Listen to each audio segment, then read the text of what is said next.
Vale, entonces ya, ahora ya estamos grabando. Venga. Seguís viendo la pantalla, ¿verdad? Sí, todo ok. Sí, Vale. sí, sí. Perfecto. Sí. Una cosa que Vale, yo no pues veo en la pantalla. como iba diciendo, sí. No, ¿Tú no, no ves la pantalla, Beñat? no veía la presentación, ahora sí, ahora sí. Ahora sí la ves. Vale, perfecto.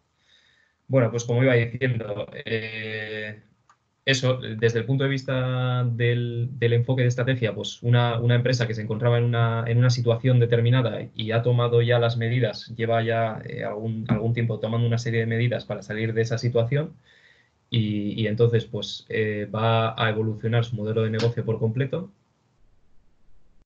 a uno pues más favorable y con menos riesgos.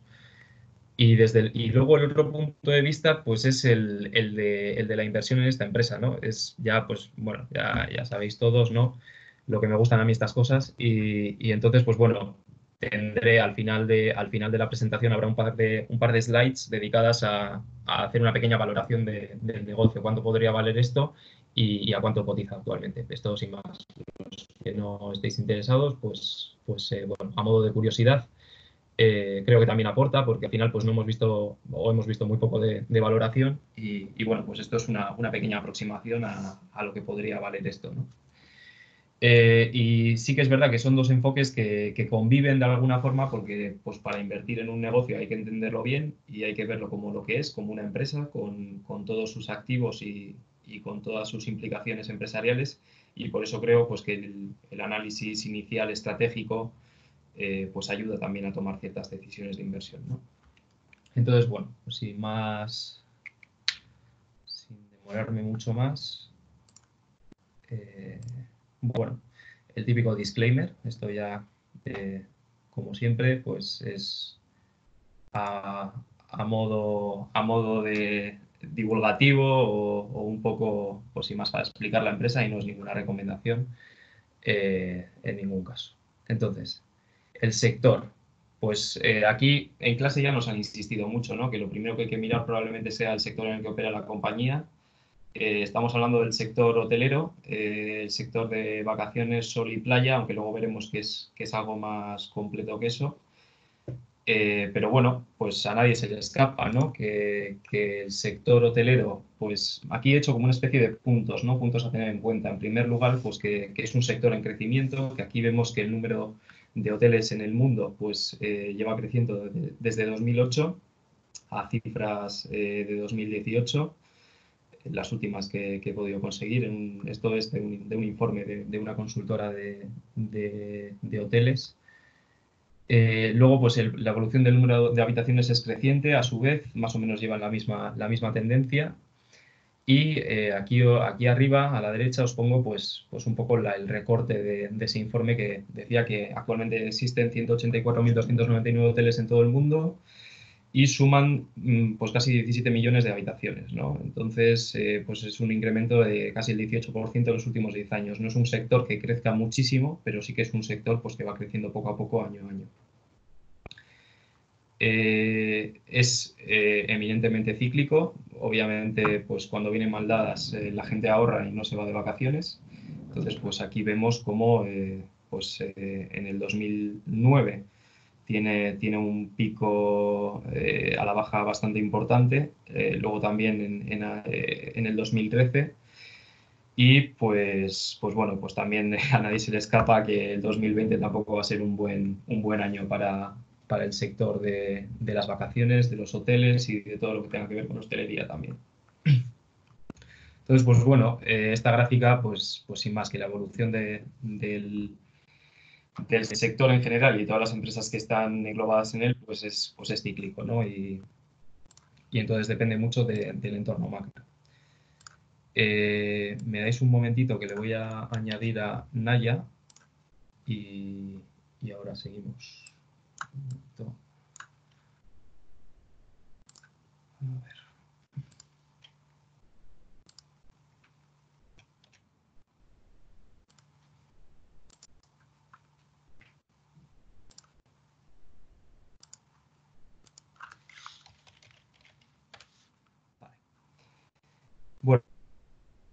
entonces lo que iba diciendo, pues sector cíclico también. Luego, vamos a ver. Luego, pues aquí he puesto sector competitivo. Hay un montón de marcas de hoteles, muchos hoteles que operan en todo el mundo y entonces, pues además es un sector que se presta a la concentración de varios players en el mismo área porque pues cuando tú vas a montar un hotel en Mallorca, pues a la vez que tú, pues está otro hotel de NH Group, otro hotel de Wyndham, el Hilton, el Barceló. Entonces, pues tienes que competir con todas esas marcas, con todos esos jugadores y sí que es un sector que ofrece barreras de entrada importantes porque luego veremos que la inversión inicial es bastante alta, pero, pero bueno, pues ya he visto la noticia que ha puesto Verónica, efectivamente hablaremos de eso también, ¿vale? La parte de valoración. Pues eso, que tienes mucha competencia y que a pesar de que las barreras son altas, pues los que están para quedarse y tienes que hacerles la competencia y obviamente pues es una competencia. Cuando se trata de hoteles de lujo, sí que es verdad que las prestaciones y lo que te puede ofrecer el propio hotel sí que crea cierta confianza y ciertos clientes que están satisfechos y que van a volver a tu hotel, pero cuando se trata de otro tipo de turismo, pues el precio también es un driver importante y entonces ahí pues hay una cierta guerra de precios de vez en cuando, sobre todo cuando vienen mal dadas, hay que intentar coger cuota de mercado al resto pues es importante a tener en cuenta. Y luego, pues aquí también veis, ¿no? Airbnb ha causado mucho daño a este sector.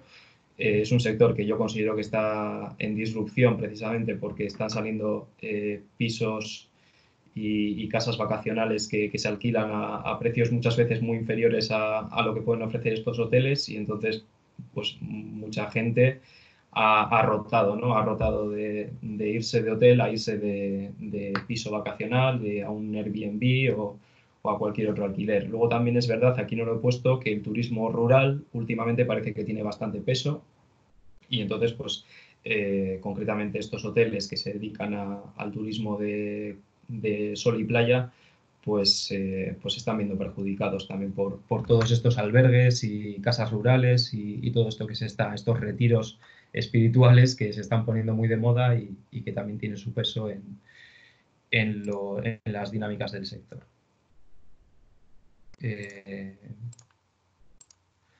Luego aquí, pues como quinto punto, pues un sector muy amenazado por factores externos, ¿no? Aquí, pues bueno, tienes como generalmente las grandes cadenas hoteleras están muy diversificadas en geografía, pues cuando no te dice Trump que te va a meter una tasa de no sé cuánto por ciento al turismo o que te va a meter, se empieza a meter con los mexicanos o cuando no tienes un huracán que arrasa todo justo donde tú estabas, pues te vienen los sargazos en Riviera Maya y te dejan las playas hechas un auténtico desastre con material orgánico, pues bueno, pues todo eso te impacta de alguna forma y esto, pues bueno, lo de los sargazos a mí me llamó bastante la atención, que son básicamente pues toneladas de algas que se quedan ahí en las playas y luego pues eso hay que limpiarlo y obviamente pues la gente no se va de vacaciones a estos sitios pues por no poder disfrutar de las playas en toda su plenitud.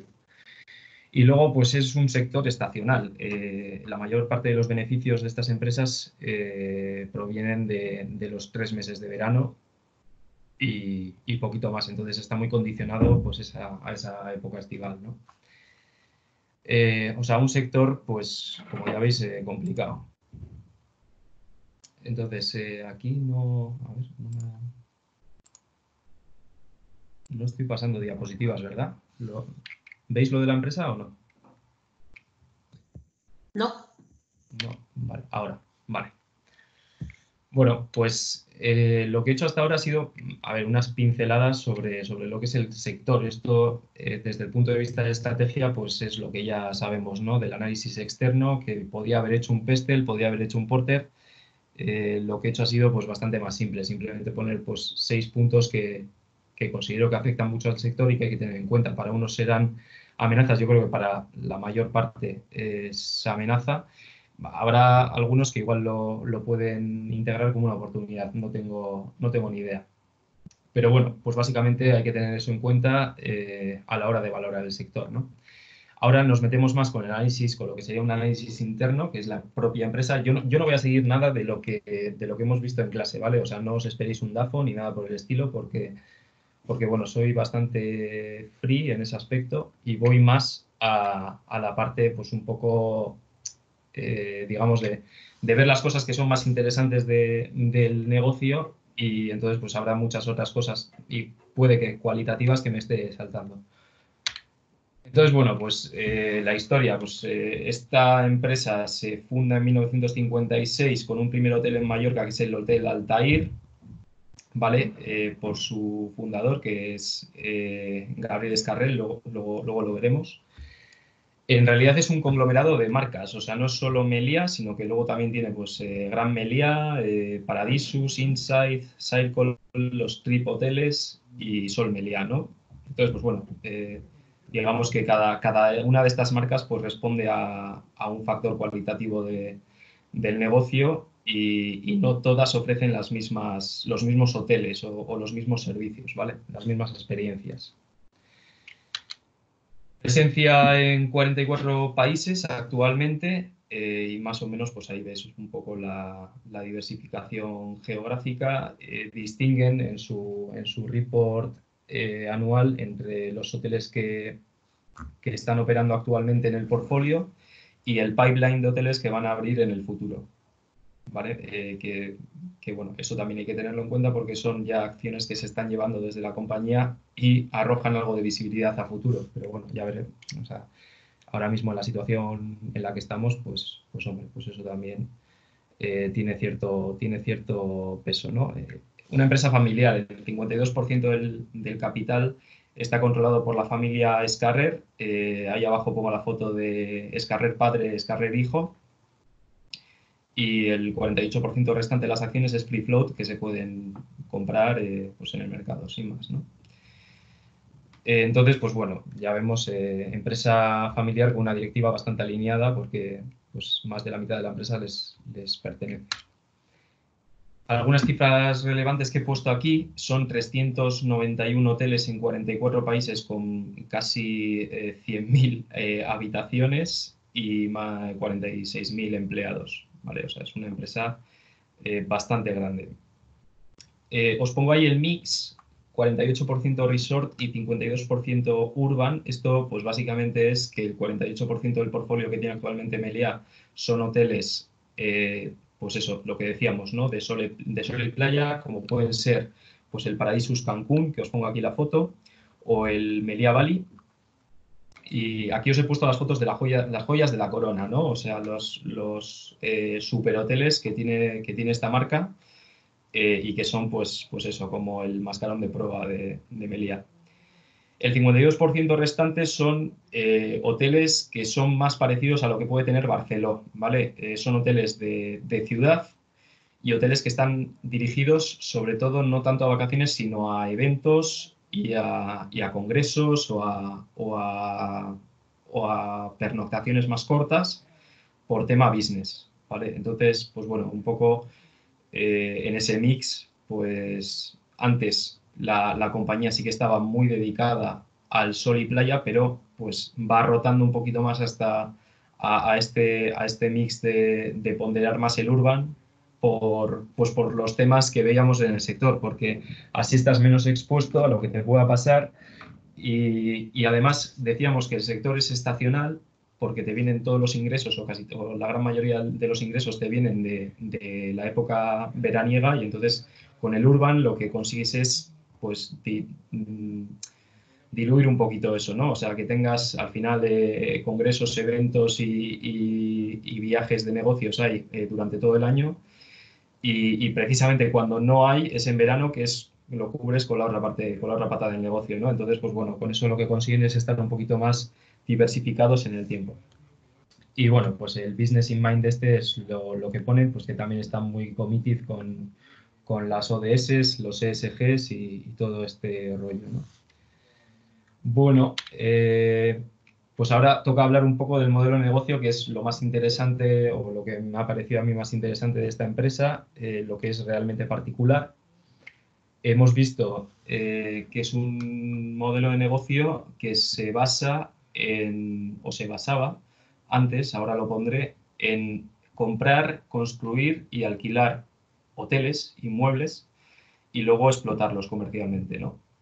Entonces, pues bueno, como os podéis imaginar y como pongo aquí a la izquierda, pues ese modelo de compra, construcción y alquiler de hoteles es un modelo muy pesado, con mucho CAPEX. Aquí aparece el famoso CAPEX, que básicamente es la inversión que tienes que hacer recurrentemente para poder mantener ese nivel de negocio.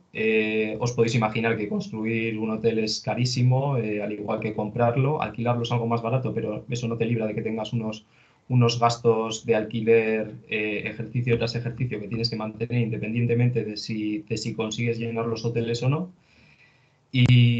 Y luego, pues este CAPEX lo que también recoge es toda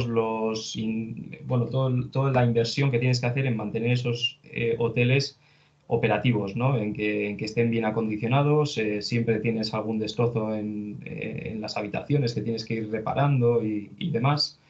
Entonces, pues bueno, pues ese CAPEX recoge todo eso, ¿no? Tiene mucho riesgo de balance además, pues porque como veis aquí en la gráfica, bueno, eso es el fondo de rotación, ¿no? Que es muy negativo, al menos para los ejercicios del 2012 al 2014, cuando la empresa tiene mucha inversión en inmovilizado que no puede hacer líquido con facilidad, porque pues bueno, un hotel no se vende de la noche a la mañana, pues tienes riesgo de balance en cuanto a que eres insolvente a corto plazo, ¿vale? Que es lo que ponía aquí, muy escasa solvencia, sobre todo a corto plazo, mucha deuda, porque obviamente pues debido a las barreras de entrada del sector, y aunque ya estés dentro, pues si quieres acometer nuevas inversiones, pues con la caja no te llega y te tienes que endeudar. Y eso hace pues que sean negocios bastante apalancados, ya no operativamente, sino financieramente. Y precisamente es ese punto, el apalancamiento operativo, el que hace que tenga bastante riesgo desde el punto de vista de que la mayor parte de los costes son fijos. Al final, recuerdo un poco lo que es el apalancamiento operativo, que el otro día hubo bastante lío ahí. El apalancamiento operativo no es más que el porcentaje de costes totales, que son los costes fijos, ¿vale? O sea, los costes fijos sobre los costes totales, eso es lo que te da el nivel de apalancamiento operativo.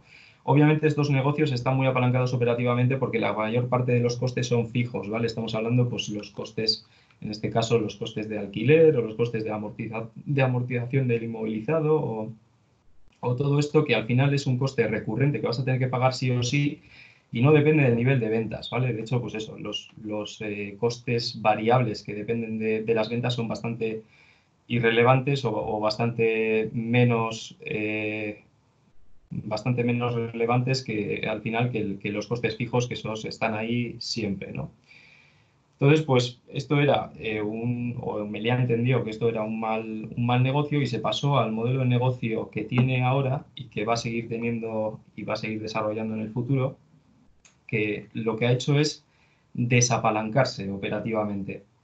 ¿Y cómo lo ha hecho? Pues rotando a un modelo que en vez de basarse en la compra, construcción y alquiler de hoteles, se basa en la gestión y franquiciado de hoteles. ¿Qué es esto de la gestión y franquiciado de hoteles? Pues la gestión y franquiciado de hoteles no es tan simple como el que tú te dedicas a gestionarlo a cambio de una prima o de un pago por ejercicio, y es otro el que se coge el riesgo de balance, es otro el que se compra el hotel o el que lo construye o el que lo alquila, y tú lo que estás aportando es el know-how que tiene el estar 60 años en el negocio gestionando hoteles y todo tu potencial y todo tu know-how va destinado a la gestión y al franquiciado también. Si tú empiezas a explotar hoteles bajo la marca Meliá, pero esos hoteles ya te los has sacado de balance porque ya no son tuyos, se los has vendido a otro, pues te estás quitando todo el inmovilizado, tu fondo de rotación probablemente empiece a ser positivo, veremos que es positivo a día de hoy en Meliá, y ya empiezas a necesitar muy poquita inversión porque no tienes tanto inmovilizado que amortizar. Ya tienes menos riesgo de balance, bastante más diversificación, poca deuda, porque como no tienes que comprar nuevos hoteles, pues no te endeudas tanto y de hecho pues los flujos de caja que vayas generando los puedes ir metiendo a amortizar deuda y bastante más solvencia como resultado de todo lo anterior, ¿no? Y de hecho aquí pues os pongo abajo lo que ponen ellos en el informe de gestión del año 2018, que realmente en el balance de Meliá en forma de inmovilizado en propiedad tienen un 14% del portfolio, ¿vale? O sea, únicamente un 14% de los hoteles que gestiona Meliá son de Meliá, porque los ha comprado o los ha construido, ¿vale? List, pues bueno, los que alquilan, ¿no? El 33%. La tercera parte del negocio está alquilada. Y luego, pues aquí tienen los que gestionan un 39% y los que franquician un 14%. Entonces, en total, el mix ese te da que más del 50% del portfolio actual de Meliá pues no está en el balance de Meliá. Lo cual, pues ya veis que es bastante más positivo que la situación que tenían antes. Y esto es un ejemplo de cómo una empresa en un sector pues complicado, que ya de por sí te obliga a invertir mucho capital, Aitor, y sí, sí, en cuánto tiempo han pasado de tener pues, un portfolio con hoteles en propiedad mayoritariamente al 14% o a esta distribución de ahora? pues esto lo llevan haciendo, creo que tomaron acción en el 2012, 2010, por ahí. Creo que empezaron a hacerlo por ahí, pero vamos, te hablo de por lo que haya podido leer por ahí, ¿eh? O sea, no.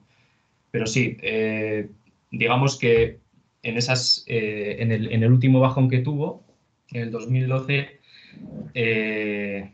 pues empezaron a hacer o bien un leaseback, que al final es vender tus hoteles y realquilarlos, o bien una venta de inmuebles. Y de hecho, su intención a futuro es sacar una SOCIMI, o eso al menos he leído, sacar una SOCIMI que no es más que un negocio inmobiliario que tenga todos los hoteles que les quedan en propiedad, ese 14%, y el resto del negocio dedicarlo únicamente a gestión y a franquiciado. Entonces ya sería pues lo óptimo, porque entonces ya no tienen absolutamente ningún hotel bajo balance.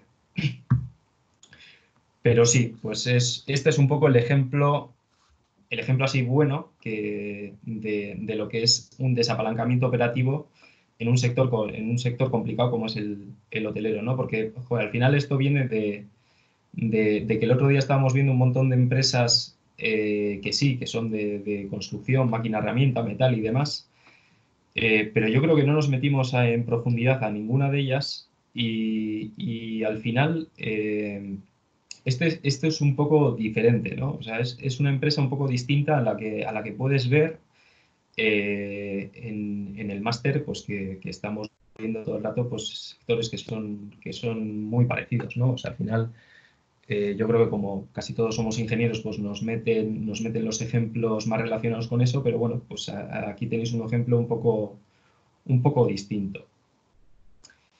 Y eso, ¿no? Que me pareció interesante. Aquí la noticia esta dice que se habían dejado 500.000 en el reposicionamiento de resorts. Eso es para que veáis pues, el nivel de CAPEX que tiene este tipo de negocios.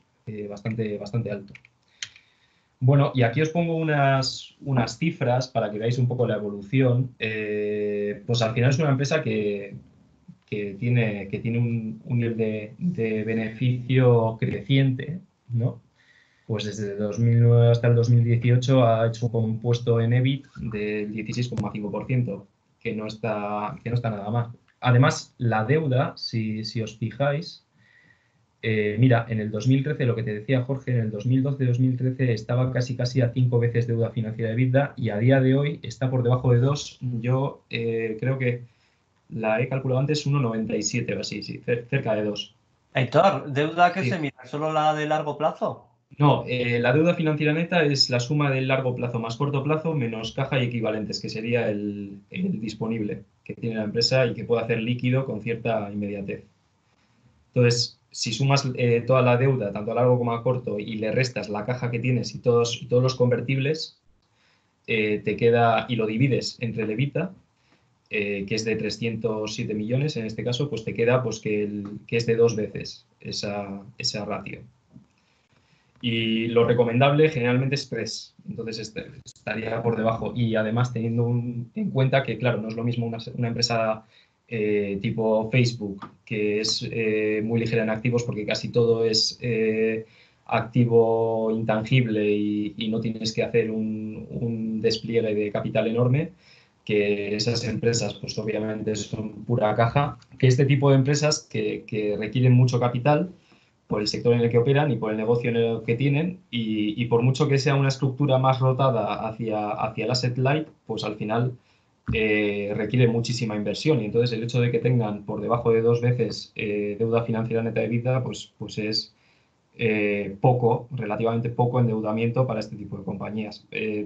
Yo no me he mirado NH, ni Barcelona, ni ninguna otra, pero bueno, es un negocio que te obliga a endeudarte. Entonces, pues bueno, el que tengas por debajo de 3 veces, pues está bastante bien. Luego, aquí ya no solo es importante mirar la deuda, generalmente también hay que mirar los plazos de vencimiento, ¿no? Y entonces aquí, pues veis que la mayor parte de la deuda se va más allá de 2023. Entonces, pues bueno, pues eso le da un cierto balón de oxígeno a la compañía, y veis que además el mix que tienen entre los préstamos crediticios y la deuda que tienen metida en el mercado de bonos, ¿no? De bonos corporativos. Y aquí os pone, os he puesto el average cost of debt, que básicamente es lo que les cuesta la deuda, ¿vale? La tasa a la que tienes que descontar la deuda, que se ha ido de 4,4% en el 2015 a 3,2%. Eso pues significa que les está funcionando bien el negocio, que están consiguiendo bajar esa deuda y que se están desapalancando ya no operativamente, sino también financieramente, ¿no? Y bueno, aquí abajo, por último, los quesitos, lo que te dicen es un poco la diversificación geográfica que tienen a día de hoy y la que pretenden tener con este pipeline, y que veis que le están metiendo bastante caña a Europa, Middle East y África, ¿vale? Y esto pues también es un poco para bajar el riesgo que pueden tener Es una cosa que no he puesto y que también hay que mencionar aquí para entender un poco esta rotación que están haciendo, es que generalmente se suele correlarse bastante bien con el crecimiento económico, porque obviamente pues cuanto más dinero tienen las familias, pues más dinero disponen para sus vacaciones. Entonces, lo que les afecta mucho en el entorno macro es que toda Europa y parte de Estados Unidos se está desacelerando, mientras que luego están los países emergentes que están creciendo pues, prácticamente a doble dígito de los otros, y están invirtiendo cada vez más en estos destinos turísticos. Entonces, por eso ellos ahora se están metiendo pues, más a esos mercados, ¿no? Pues eso, Asia, Caribe y los emergentes. Bueno, pues hasta aquí un poco lo que os quería enseñar de Melia. No sé si esperabais mucho más. La verdad es que bueno, es una presentación que he hecho en 1 hora, o sea, tampoco le he dedicado mucho más, y me he leído algunos informes y tal, pero bueno, más o menos esas son las cifras, y ese es el ejemplo que os quería poner de empresa, ¿no? De empresa así un poco curiosa y fuera del entorno pues puramente industrial al que podemos estar más acostumbrados, ¿no? Y bueno, ahora ya está el tema de la valoración. Lo de la valoración es bastante subjetivo y bastante complicado de hacer. Hay varios métodos. Está el descuento de flujos de caja, una tasa determinada, luego también están los comparables, ¿no? Los múltiplos sobre una determinada ratio. Y luego está pues uno de los que le viene al pelo a esta empresa, que es el calcular el valor neto de sus activos, ¿vale? El valor neto de sus activos, que básicamente es el valor razonable de todos esos inmuebles, de todos esos hoteles que están en el balance, y ver un poco pues cuánto valen esos hoteles, cuánto valen otros activos que tienen en balance, y ver pues a cuánto cotiza. Y aquí pues la diferencia es abismal, ya lo vais a ver. Y bueno, no, la valoración, como quien dice, no la he hecho yo, sino que la he cogido, porque no hace falta, la he cogido de JLL, que es una consultora que se dedica a todos estos hoteles. Les interesa reportar cuánto es el valor razonable de sus activos. Entonces ellos no lo hacen, contratan ese servicio de tasación a una consultora externa. Y entonces la consultora en concreto es JLL, y esto está reportado de la propia compañía, ¿eh? O sea, os metéis en la página web y lo veis. Entonces, cálculo del NAV, que es el Net Assets Value, y bueno, pues aquí viene desglosado pues todos los hoteles y tal, le meten una valoración. Y aquí a la izquierda os he puesto, pues, bueno, de forma resumida, ¿no? Lo que viene a ser el valor contable de activos inmuebles, que son 3.758 millones más 628 millones, que son 4.386. Luego, otros activos no corrientes que se suman de balance, pues 563. El fondo de rotación, antes en el 2012 veíamos que era muy negativo, ahora es positivo, de 19 millones. Poquito, de todas formas. La deuda neta 607, hay que restarla, y se restan también otros pasivos a largo plazo, pues que no son la deuda financiera como tal, sino que, pues bueno, todo el tema de acreedores y tal, ¿no? Entonces luego eso te da un net asset value de 3.242, que si lo divides entre 227.890, bueno, 227.892.297 acciones en circulación, pues te sale un precio de 14,22 euros por acción. Si asumo que me he equivocado y le meto un 50% de corrección a esto, me da 7,1 euros por acción, y ahora vemos la cotización, que es de 3,71, o sea que hay un margen de seguridad del 191%. Es bastante salvaje. Entonces, bueno, pues, ¿a qué es debido esto? Pues esto es debido a, pues obviamente, a todo lo que está pasando con el coronavirus, a que el mercado está descontando que ya no vamos a volver a irnos de vacaciones prácticamente en la vida.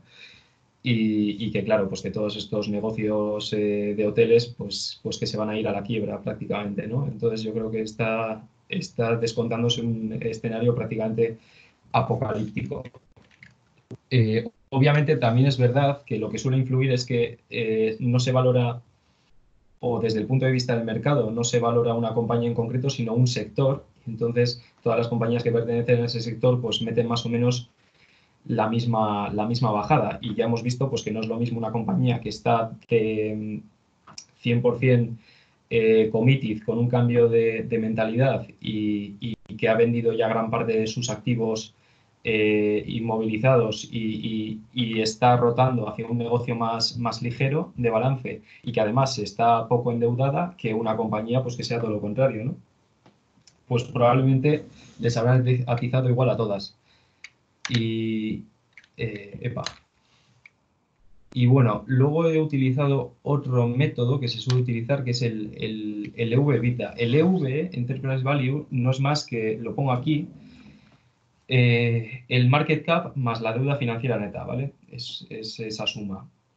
Entonces, bueno, pues si hacéis las cuentas, como las he hecho yo aquí, pues bueno, aplicándole un múltiplo de 10, más o menos el sector hotelero está entre 6 y 14, pues te sale que esto vale 1.540 millones. Y entonces tendrías un margen del 6%. Aquí es mucho menor. ¿Por qué? Porque le he metido un 50% menos de beneficio EBITDA en el 2021. Me he comido el 2020 y le he metido en el 2021, que van a ganar un 50% menos. Bastante conservador. Aún así, todavía queda margen del 6%. Y el mercado, lo que está descontando es lo que pongo aquí, porque es pues que no va a crecer en 2 años prácticamente la compañía, y que sus resultados se van a reducir un 50%. Eso es más o menos lo que está descontando el mercado por los números que salen. Y vamos, y sin mirarlo mucho, y ya os digo que no soy ningún experto, ni tengo mucha idea de esto, pero bueno, pues es un poco para que veáis, ¿no? Sin más. Yo me quedo sobre todo con la parte esta. Con la parte esta del modelo de negocio, ¿vale? Me parece lo más interesante y lo más curioso, más allá de que esté barata o no. A mí me parece increíble que eso, ¿no? Que la capacidad que han tenido de adaptarse, y la capacidad que han tenido de cambiar el portfolio por completo. Y no sé, ahora ya, pues como podéis hablar, pues no sé, decir un poco lo que queráis. Yo ya he terminado la presentación, ¿eh? O sea, esto era todo.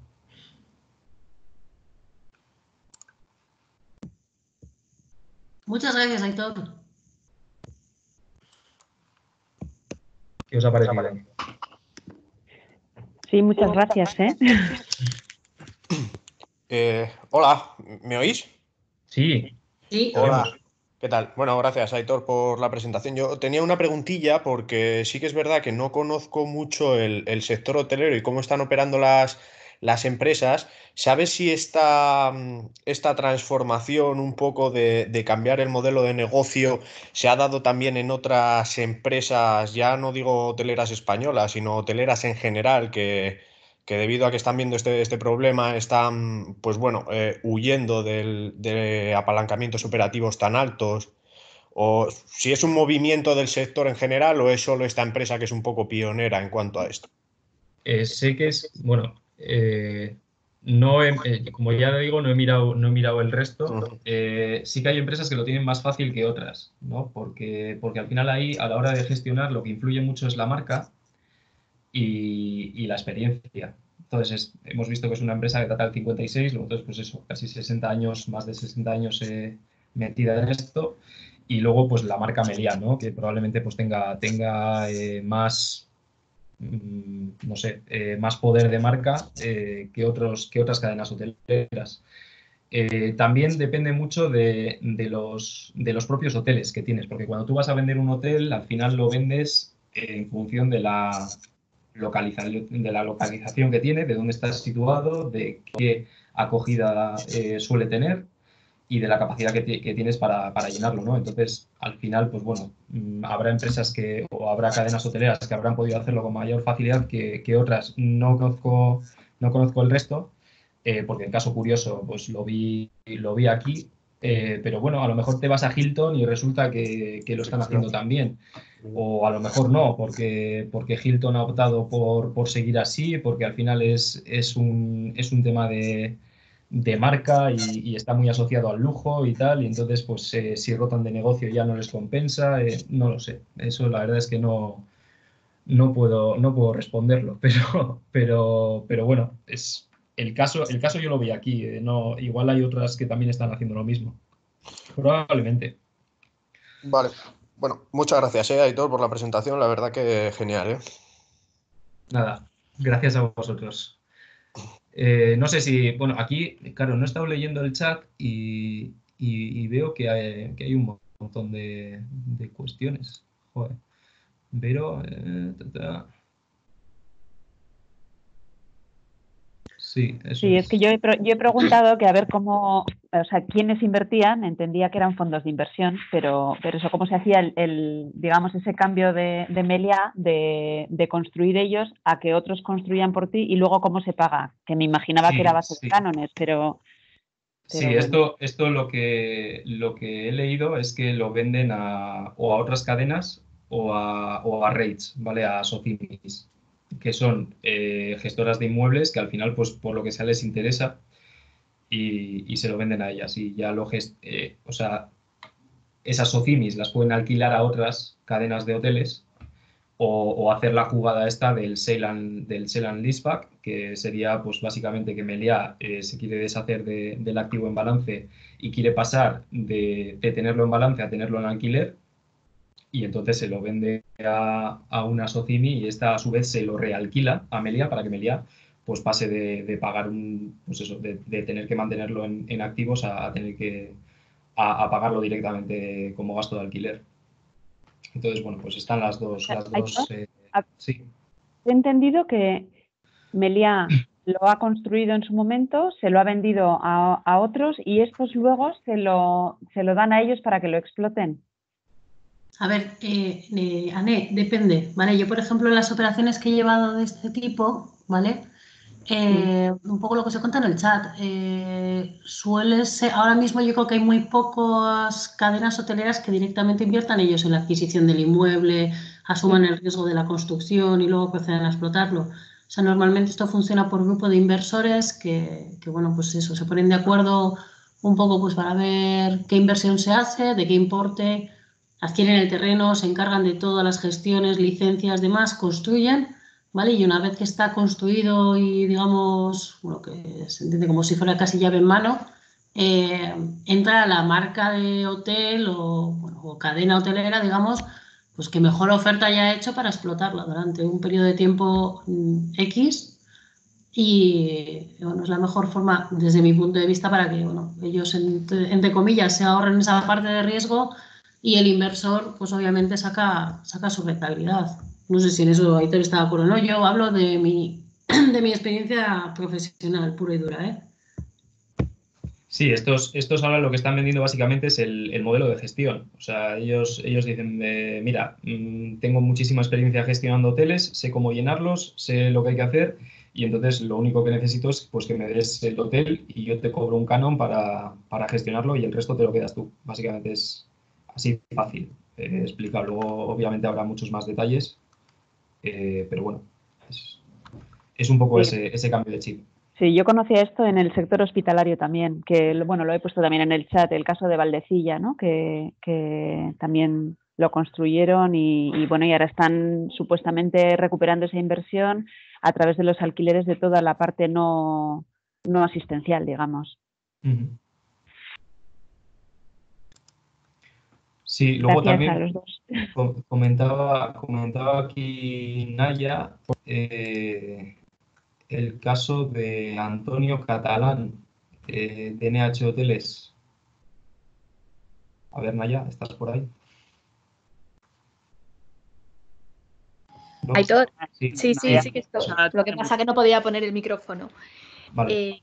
Pues este chico también es súper interesante. Yo le empecé a seguir la pista hace 3 años, que le escuché en una entrevista y me pareció que tenía un modelo de gestión súper innovador, pero súper innovador, y que se marchó de NH Hoteles porque lo compró, no me acuerdo quién lo compró, y se les vendió sus participaciones y con ese dinero montó él su cadena de Antonio Catalá, que se la ha vendido a Marriott, pero un 50% solo, por 80 millones ahora. Y la verdad es que tiene una forma de gestionar también súper peculiar. Sí, Está muy bien. sí. Es que, claro, en este negocio es bastante importante o pesa bastante la forma de negociar, ¿no? Hay que ser de gestionar.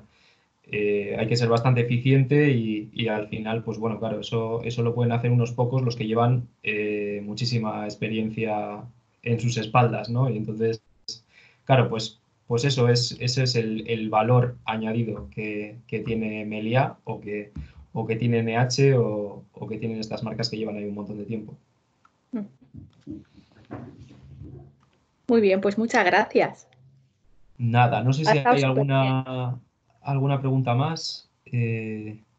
Lo del market cap, Unai, es simplemente multiplicar el valor de cotización de las acciones por el número de acciones en circulación, ¿vale? Es la capitalización de mercado, sin más, eso es fácil.